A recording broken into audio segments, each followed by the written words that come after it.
Right here we have all of the new Google wearables. So first up we have the newest Google Pixel Watch. This one is the Fitbit Versa 4 and we have the Fitbit Sense 2. All of them are great smartwatches, but where are the differences? What do they have in common? And is the Google Pixel Watch really the best one of all of them? So let's find out. So starting with the activity tracking, the Google Pixel Watch is using Fitbit exercises. So we have all of the same sport modes on all of these watches. Overall, there are 40 different ones, starting from walking and running, over to hiking, Pilates, weightlifting. Also, before starting one of these workouts, you can customize the workout displays. There are 3 metrics on the watch at all times, and you can change them from your speed to your pace, swap out your heart rate for your burned calories, or change the duration to your mileage. It's all up to you. Now regarding the built-in GPS, the Fitbit Sense 2 and the Fitbit Versa 4 are pretty similar. Both have some major problems with, first up, finding the GPS signal, and it can really take a few minutes until you can start your workout.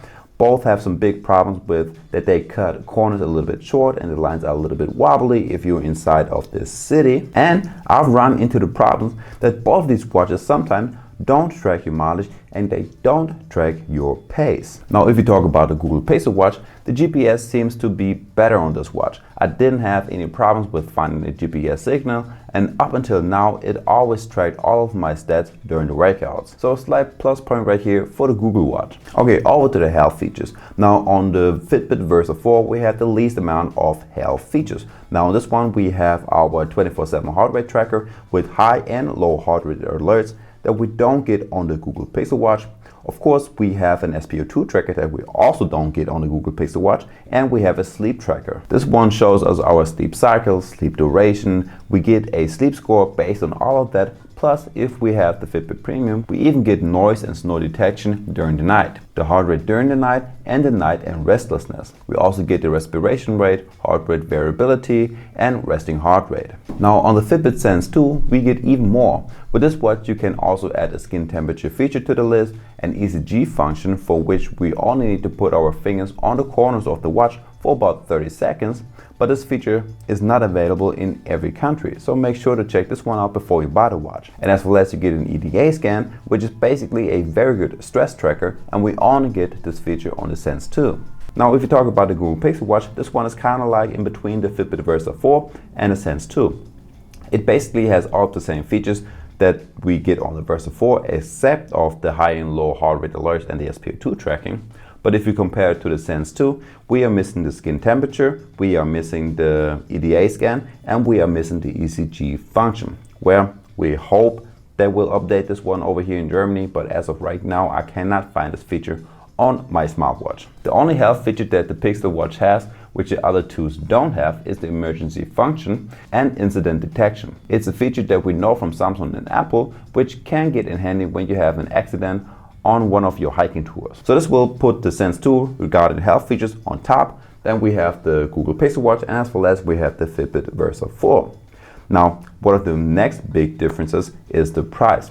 The Google Pixel Watch will come in at the price of $380, the Fitbit Sense will cost you $300, and the Fitbit Versa 4 will only cost you $230 or $40 depending on where you buy this one. Plus, the Fitbit smartwatches are compatible with iOS and Android smartwatches, and the Google Pixel Watch is only compatible with Android smartphones, which is a slight bummer. Alright, next up the notifications. On the Pixel Watch, you get all of your notifications, and on the Fitbit watches, you do get lots, but not as much as on the Pixel Watch. And when it comes to replying to messages, the Pixel Watch is way ahead. On this one, you can use one of the many quick reply options. You can use emojis, write your very own text, and you can use the speak to dictate feature. Plus, if you get a call, you can, instead of picking up the phone, send a message and say that you are busy right now, or you can reply to emails as well. As for the Sense 2 and the Versa 4, we only can read the message, and afterwards we can delete them. And we have similar problems with the onwards calls. The Fitbit Versa 4 and the Sense 2, both of them, even though we have a built-in mic and speaker, we cannot answer any calls on those watches, at least of right now. Fitbit states that they will add this feature with one of the newer updates, so we'll see when that's going to happen. Now the Pixel Watch already has all of those functions, and it works just great. Before answering the call, you can decide whether you want to talk on the watch or on your phone. And then on the watch, you can adjust the volume, mute the call, and end it. Some more features that are promised with the Sense 2 and the Versa 4 is the Google Wallet and the Google Maps with turn-by-turn direction. But as of right now, we are still missing those features on those two watches, and the Google Pixel Watch already has those features. Next up, the voice assistant. On the Sense 2 and the Versa 4, you will find the Alexa voice assistant, and on the Google Pixel Watch, of course, the Google voice assistant. But they basically work all the same. You can start calls, set timers, do some quick calculations, and just some simple stuff like that. Alright, finally to a point in which the two Fitbit smartwatches are a little bit better than the Google Watch, and that is the battery life. On normal usage, you can expect to get like 6 days of battery life, and if you actually want to use the always display mode, you can cut this number in half, so 2 to 3 days is what you can expect, and that is with the always display mode. You have the max brightness settings, and for about 30 minutes I did a GPS workout. Now the Google Pixel Watch is not as good.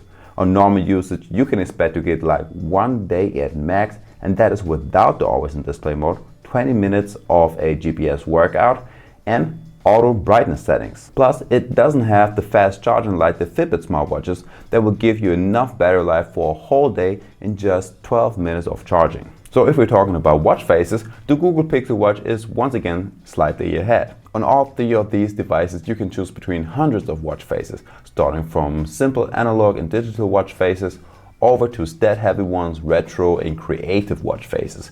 But only on the Google Pixel Watch you can customize these watch faces. So depending on the watch face that you are on, you can change the color of the numbers and background, you can switch up the displayed metrics and use them as shortcuts to the actual app. You can switch up the whole style of the watch face, and you can choose between the regular or a bold font style. As well as the specs. Now the Sense 2 and the Versa 4 are almost identical. Both of these watches are water resistant up to 5 ATM. They are compatible with Android and iOS smartphones. They have a 1.5-inch case with an AMOLED touch display and one physical button on the side. The Google Pixel Watch is only compatible with Android smartphones, which is a small bummer. Now, the Pixel Watch has a 1.2-inch AMOLED display with a resolution of 450 by 450 pixel. It weighs in at 32 grams, and just like the Fitbit smartwatches, it is water resistant up to 5 ATM. Also, one of the bigger advantages the Pixel Watch has is the 32 gigs of internal storage. So on this watch, you can actually download apps such as Spotify or YouTube Music and have offline music on the watch, as long as you have a Spotify premium account.